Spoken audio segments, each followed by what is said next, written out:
Welcome to Ask Angela, relationship advice for love after trauma.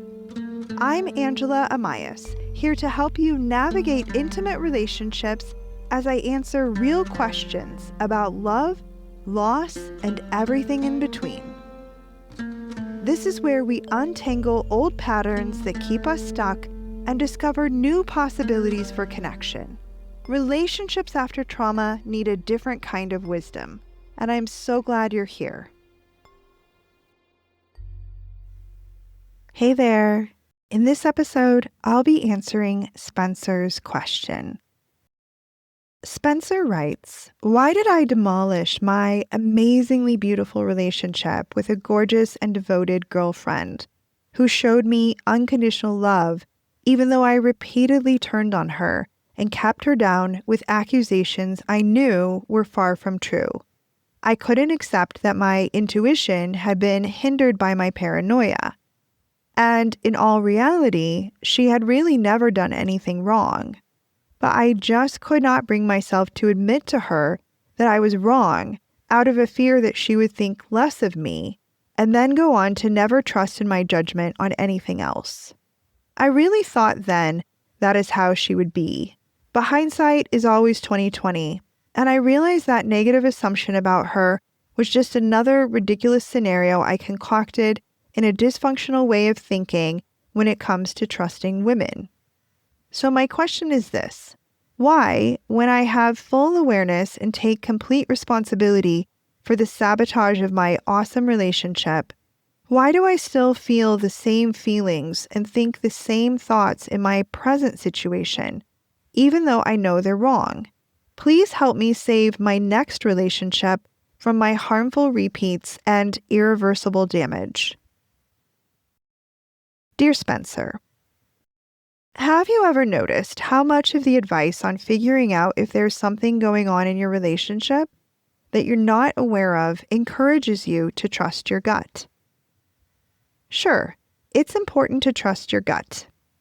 Anyone who's ever been betrayed in a relationship can look back and see where they should have listened to their gut, where it was insisting that something was not right. The problem is, once you've already experienced betrayal or trauma in a relationship, this advice to trust your gut becomes a lot more complicated. That's because it's really hard to tell the difference between genuine gut signals that there's something off in your relationship and physical experiences of anxiety and the fear of being hurt like that ever again. Being betrayed in a relationship is so incredibly painful that part of us responds to this experience by saying, "Never again." And that part of us takes it upon itself to become our fierce protector, constantly vigilant and on the lookout for any sign that we're going to be betrayed again.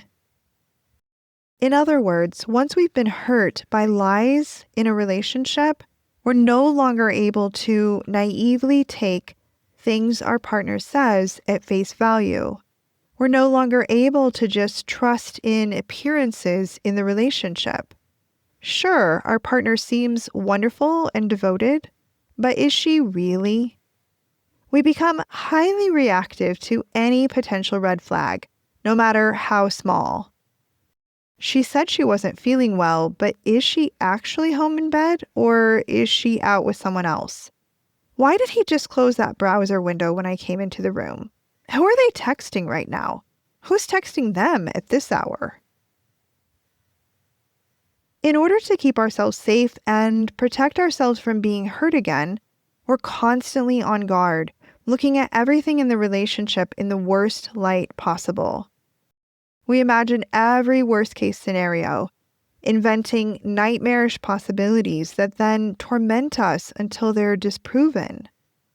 These imaginary stories haunt us, making it impossible to relax and truly enjoy our relationship. We start feeling more than a little paranoid. We start driving ourselves a little crazy with all the possibilities and unknowns, and the inability to ever know the truth with perfect certainty. So we seek out reassurance from our partner. We just want to feel better. We need to get some relief from these things that we're imagining. We need to know for sure that they're not doing anything behind our back. Once we get reassurance, we'll finally be able to relax and stop being so paranoid all the time. So we try asking questions, but the only thing worse than feeling paranoid is letting our partner see us so vulnerable. We see how insecure we must seem, how jealous and weak. The whole thing is so upsetting, we start getting angry, even though we know we don't have any reason to be angry yet. We just want to feel reassured. We want to feel better, but because we're angry and upset, our requests for reassurance end up coming out as accusations and attacks. With our anger and suspicion and accusations, we push the other person away when what we're actually wanting is to be close. We simultaneously yearn to be reassured, yet we don't trust what our partner is telling us. The worst part is that our partner can't really reassure us. They can't take away those inner nightmare images that have been generated by past betrayals and pain.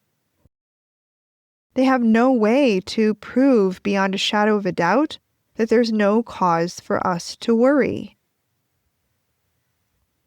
You wrote that you already recognize how your intuition was hindered by your fears, suspicions, and paranoia. It's really difficult to tell the difference between our gut feelings and our fears. Our intuition and our fears can feel incredibly similar, which is what makes our intuition not particularly useful in situations where we already have a lot of fear. I'm guessing your intuition probably functions just fine when it comes to other people in your life. You meet someone at a party who invites you to invest in a joint business venture, and your intuition says very clearly, there's something off about this person, don't do it. And you follow your intuition and you're glad you did. But when we've been betrayed and hurt in a past intimate relationship, it's nearly impossible to listen to our intuition because our fears are so loud. So, what do you do when you can't untangle the whisper of your intuition from the panicked insistence of your suspicions and paranoia?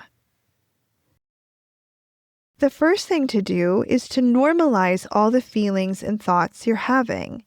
They're absolutely predictable as a response to past betrayal. It's entirely natural that these exact thoughts and feelings are going to come up when you've started to get attached to someone new. It would be nice if all it took to make these thoughts and feelings disappear was knowing that they aren't true or accurate. But that's not how it works, because there's that part of you that's determined to keep you safe and prevent you from getting hurt again, even if its defenses end up ruining your relationship. I wish I could give you a secret recipe to make those thoughts go away, to stop them in their tracks so you never have to have another thought like this again. But unfortunately, that's not how it works. You're going to have these thoughts, at least for a while, even when you know they're not true.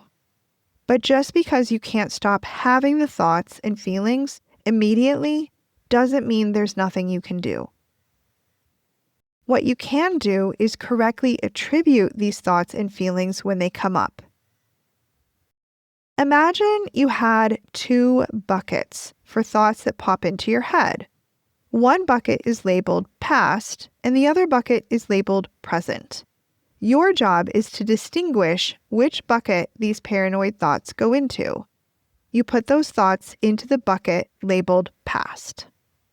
So let's say you have the thought, what if she's cheating on me with that coworker of hers? Perhaps your typical strategy has been to try to push away these kinds of thoughts and just ignore them as best you can. So you try to push away the thought, but then at dinner, when she mentions a funny story involving this coworker, all those fears and thoughts come right back up, even more intensely than before. You don't mean to, but in that moment, your feelings get the best of you, and you snap at her. Why are you so obsessed with this guy? You talk about him all the time. And then she's hurt and defensive, and you're frustrated, and neither of you feels good about what just happened.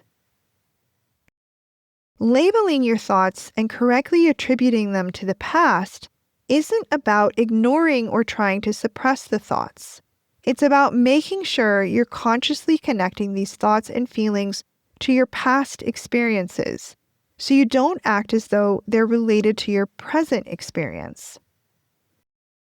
Even though you can't stop these thoughts and feelings from coming up, when you remind yourself where these thoughts and feelings are coming from, you can work toward not letting these old thoughts and feelings from the past control your behavior and choices in the present. So, for example, let's say that you experienced betrayal in your first serious intimate relationship, and it hurt deeply. And since then, you've been plagued by this paranoia about your romantic partners, even when a larger part of you knows that there's no reality behind your fears. Instead of trying to push these thoughts and feelings away, and instead of acting on these feelings by lashing out at your partner or making baseless accusations, what if you just acknowledge the feelings and thoughts when they came up? You might say something to yourself like, "Ugh, here comes the paranoia, of course. Here I was feeling close to my partner a moment ago, and that brought up all my fears about getting hurt again." I'm sure I'm making this sound easy, but I know it's not easy. It's actually really hard. These thoughts come up and they stir up a lot of fear, and you naturally want to act on these thoughts and feelings to try to protect yourself from pain. But because these thoughts and feelings relate to the past and not to your present relationship, any action that you take now ends up becoming destructive to your current relationship. Once we've been hurt in the past, we are keenly aware that being close to another person means that they're close enough to us to really hurt us if they chose to. That's why our attempts to protect ourselves from being hurt almost always involve pushing the other person away. The reality is that your current partner can't do anything to fix what happened to you in the past. She can't be good enough and honest enough and upstanding enough to ever alleviate your fears. It's not her job, and she also doesn't have that power. You're the only one who actually has the power to shift these fears and old feelings. If you find that working with these feelings on your own and interrupting the destructive responses that you have to these feelings is too much to try to do on your own, you might want to seek some trauma-informed relationship counseling or coaching. It's difficult to relearn how to trust in relationships after you've been hurt or betrayed, but it is possible to heal past betrayal trauma and learn how to relax and fully enjoy a good relationship without being on guard all the time. And on that note, Spencer, I'm wishing you the healing that you need in order to experience the kind of loving, safe, trusting relationship you deserve to have. And on that note, listener, thanks for tuning in. That's it for this episode of Ask Angela, Relationship Advice for Love After Trauma. If something in this episode resonated with you, come join the conversation at askangela.co. And if you'd like to submit a question of your own to be considered for a future episode, you can also do that at askangela.co. I'll be back soon with another episode, and until then, lots of love.